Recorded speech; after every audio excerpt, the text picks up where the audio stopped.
Hello, I'm Dr. Patricia Delden. I'm a professor in the Departments of Psychology and Psychiatry, and I'm the Deputy Director of the University of Michigan Eisenberg Family Depression Center. I'm also CEO, creator, founder, leader, helper, and member of Mood Lifters. And today I'm going to talk to you about our program, Mood Lifters, which is a novel approach to mental wellness. Why did we come up with this? Long before there was a corona epidemic, we knew that there was a mental health epidemic. What do I mean by that? To me, it means that the prevalence of things are going up and they're getting worse. And that describes mental illness in the United States. Let me give you some examples. Today, I'm mostly going to be talking about major depression because that's my area of expertise. But this is also true for other kinds of problems like anxiety and substance use. What you can see here in this slide is that since the year 1990, we have a pretty dramatic increase in major depression for both men and women. This seems to be getting worse by generations. What you see here is that people over 60, by the end of their life, they only have about a 12% likelihood of having major depression. However, look at these younger ages, like ages 18 to 29. By the time they're in their mid 20s, they already have a 25% chance of getting major depression or of having major depression. So you can see with each successive generation, it's happening earlier and more frequently. And to me, that's the definition of an epidemic. And it's not just self-report. Younger people are struggling much more than older generations in every possible measure. So for example, in general, 20% of people are likely, prior to the pandemic, likely to become unemployed in a given year due to the mental health conditions. However, younger people are struggling much more. So over the lifetime, 34% of all people have been fired or quit due to mental health concern. For millennials, this is 50%. And for Gen Zers, it's a full 3/4. So as you can see, for each generation, they're experiencing more depression and it's having much more life consequences. And some people say, hey, maybe people who are just younger are more comfortable reporting the depression. Maybe the changes haven't really happened. Well, what we see here is I don't think it's just the self-report bias, because you can see as since the year 2000 as well, a 40% increase in suicide rate. And a lot of these increases happen to people who are younger. And this is on top of the fact that we know that already prior to all this, that about 20% of people with bipolar disorder that die by suicide. This is a significant public health concern. And frankly, it's a bit overwhelming. Over the lifetime, a recent research came out suggested that 87% of the population will have some form of mental illness. And this is worse during the pandemic. And others will have other problems, other mental health challenges, stress, pandemic, systemic racism, divorce, death of loved one, unemployment. All kinds of things happen to people that challenge their wellness and their ability to thrive. To make matters worse, there's a lot of barriers to getting help when you do have a mental health concern. I call these the 4 A's that limit availability of care. The first one is affordability of care. The second one is the availability of people to help you if you're having a problem. The third is accessibility to science-based or evidence-based care. And the fourth one is acceptability by constituents. Let's break these down. To see me as a clinical psychologist, I would charge you about $200 an hour. I want to see you for 15 or 20 sessions, and then only, even with the best of care, only about 50% of people get better. That could bring the total cost to seeing me about $4,000 for one episode of depression. So, but we know that depression is chronic and episodic. If you have one episode, you're likely to have more. So now times this by the 86% of the population. If we actually treated everybody with traditional care, we would break the whole healthcare system financially. We can never afford to treat everyone using traditional measures. Traditional meaning one-on-one therapy. But even if we could afford it, there are not nearly enough providers to provide all this individual care for everyone who needs it. So if you look at this map of the United States, you can see that The darker the counties are, the more likely there is a shortage of mental health care treatment. So you can see here in Michigan, in Washington County, we supposedly have enough care. But the problem in places like Washington County is, even though theoretically we have enough care providers per capita, we're having long wait lists. At the University of Michigan and other places, people complain all the time that they can't get care when they need it. So even if you can afford it and you can find a provider, most people who provide psychiatric or psychological care are not doing science-based care. In fact, only 21% of patients or clients who receive traditional therapy receive care that is consistent with APA guidelines. And without this standard of care, people are vulnerable to ineffective or even harmful treatment.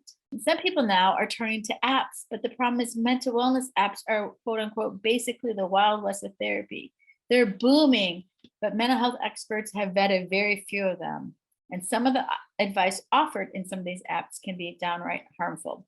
So it's really important to make sure that your care that you're getting either in person, via app, or any other way is based in science, so you're getting the very best help that you can get.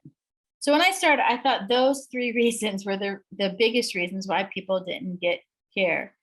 But in doing research on this, we have found from the literature that actually 70% of people who do not get mental health care don't get mental health care because they want to fix it on their own, or stigma.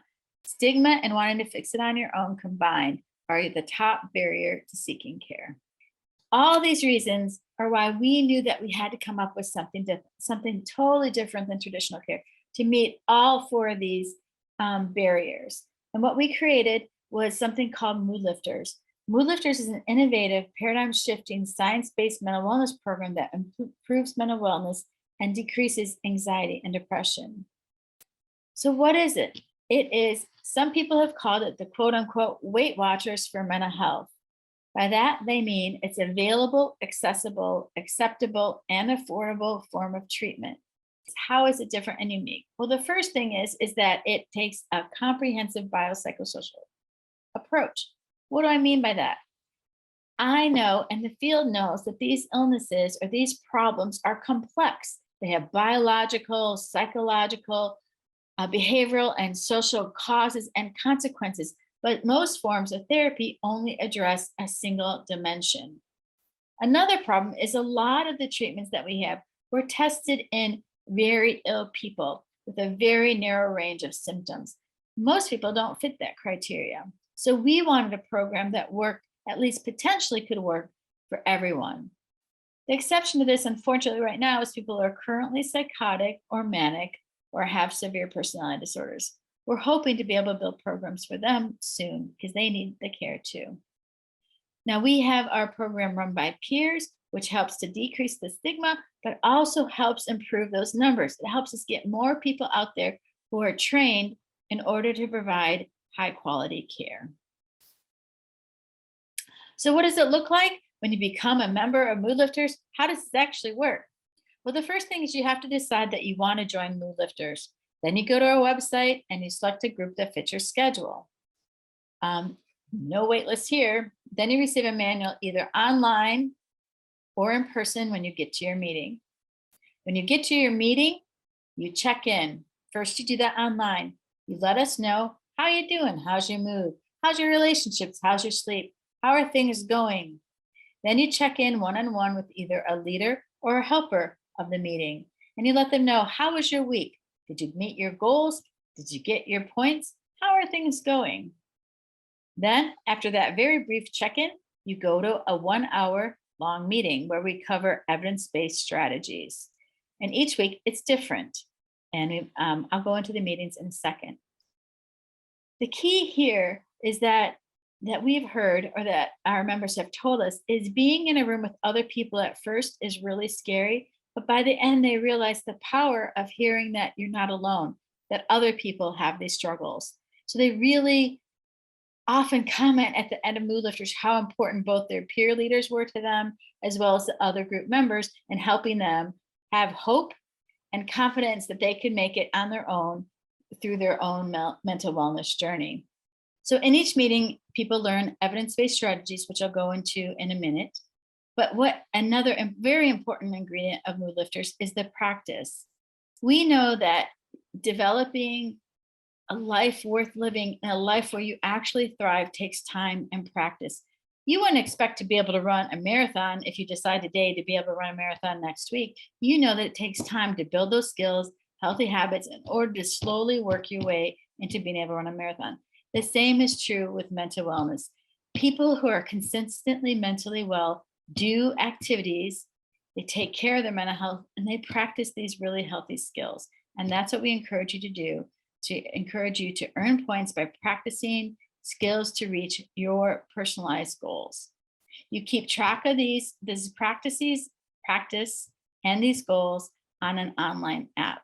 You do this for 15 weeks, and then often people come back, or often they join what we call Infinity, where the Infinity group, where we encourage people to continue with their points. I'll go into that more in a bit.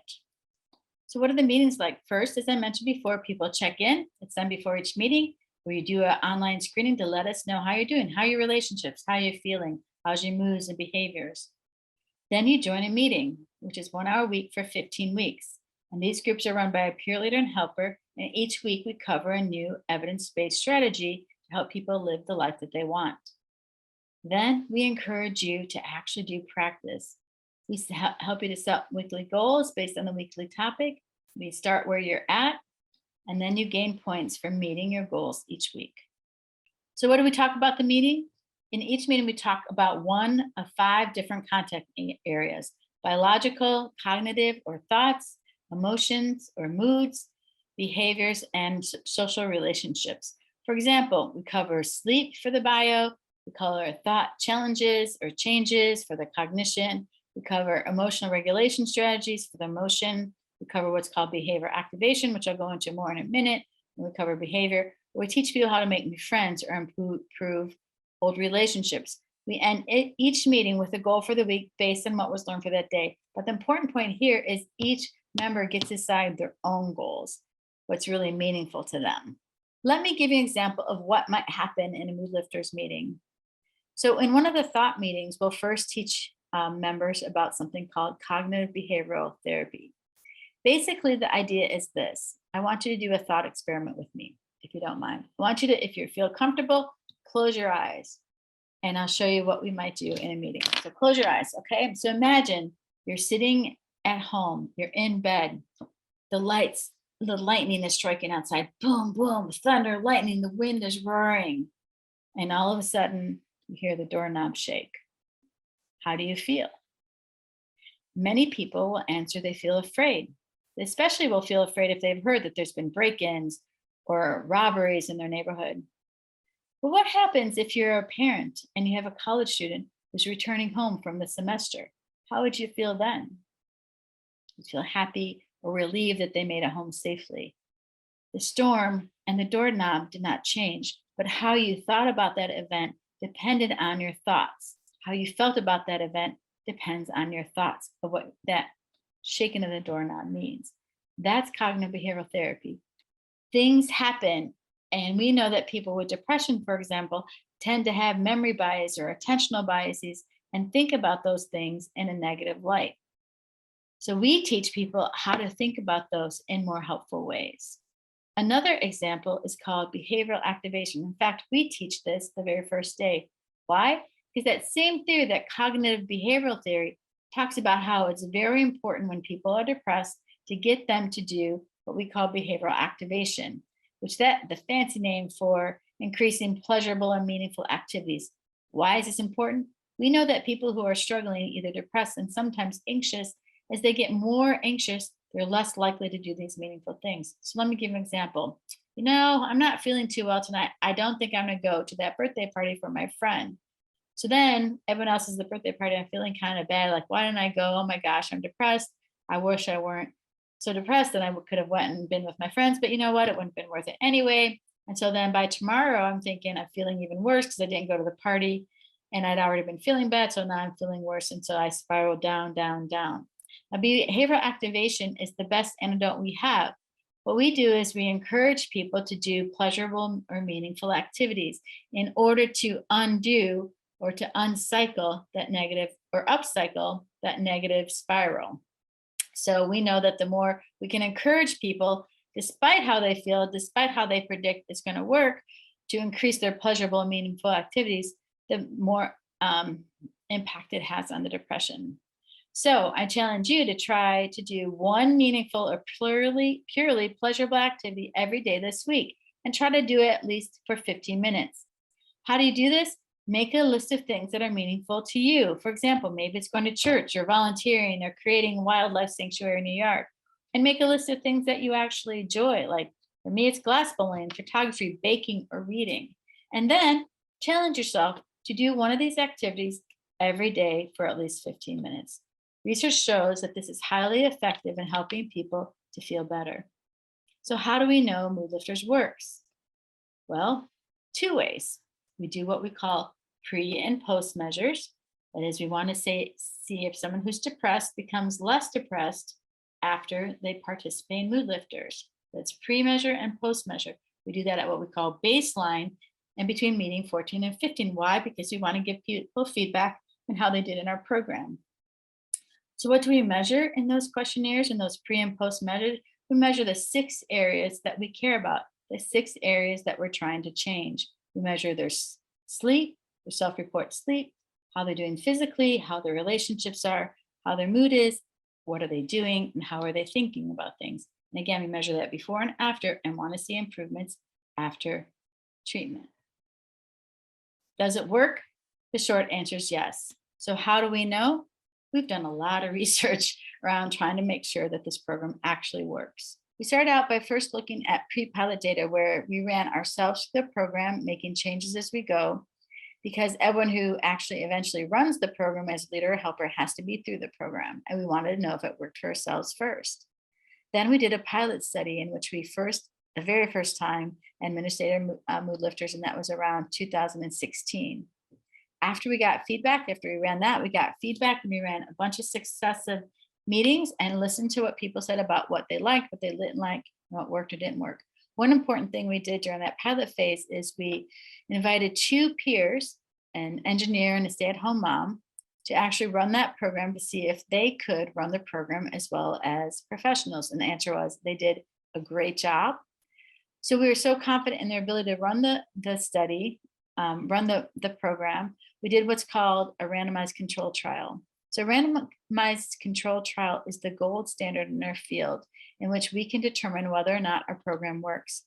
In this case, what we did is we assigned people randomly to peer-led groups, professionally led groups, or wait list, and then looked at the difference between how people did in the group compared to people in the wait list.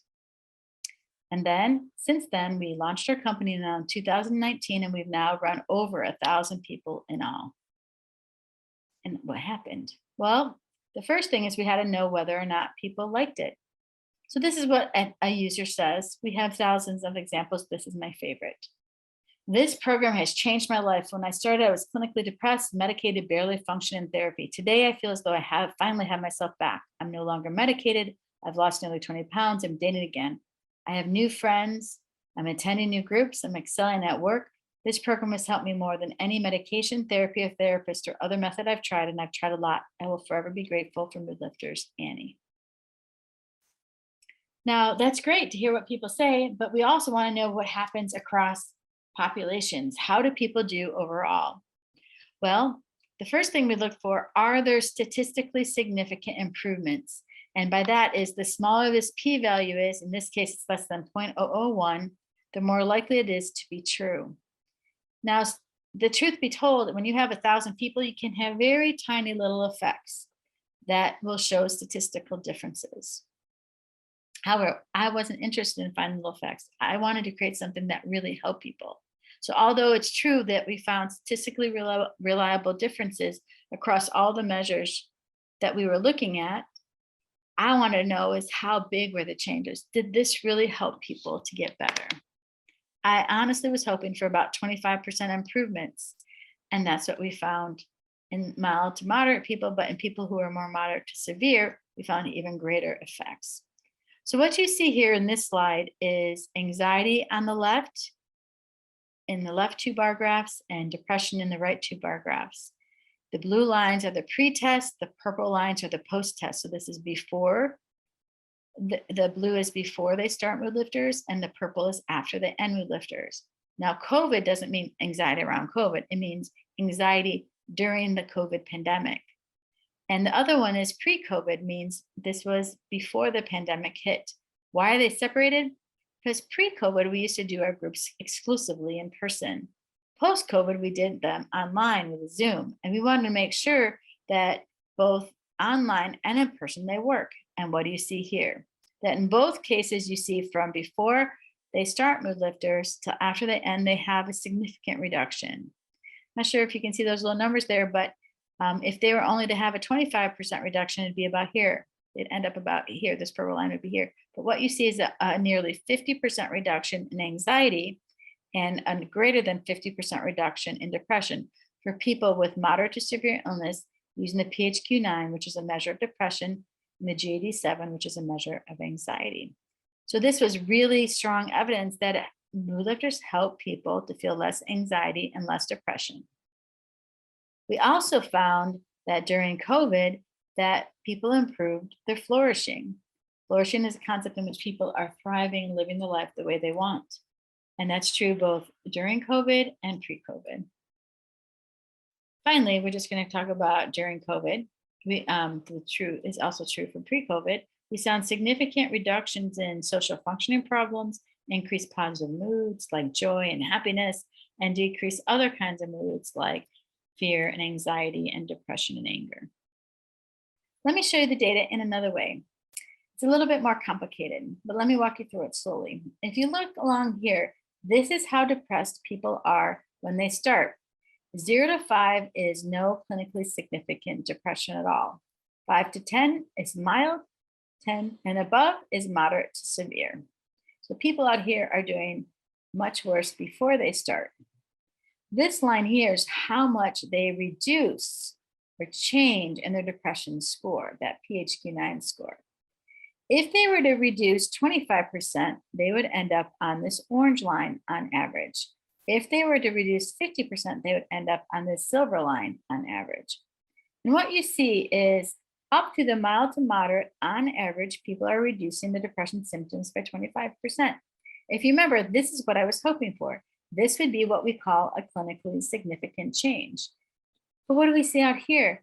These folks out here in the moderate to severe range are hovering around this 50% change, which means that for the moderate to severe people, which you saw above, that they're having a much more significant effect.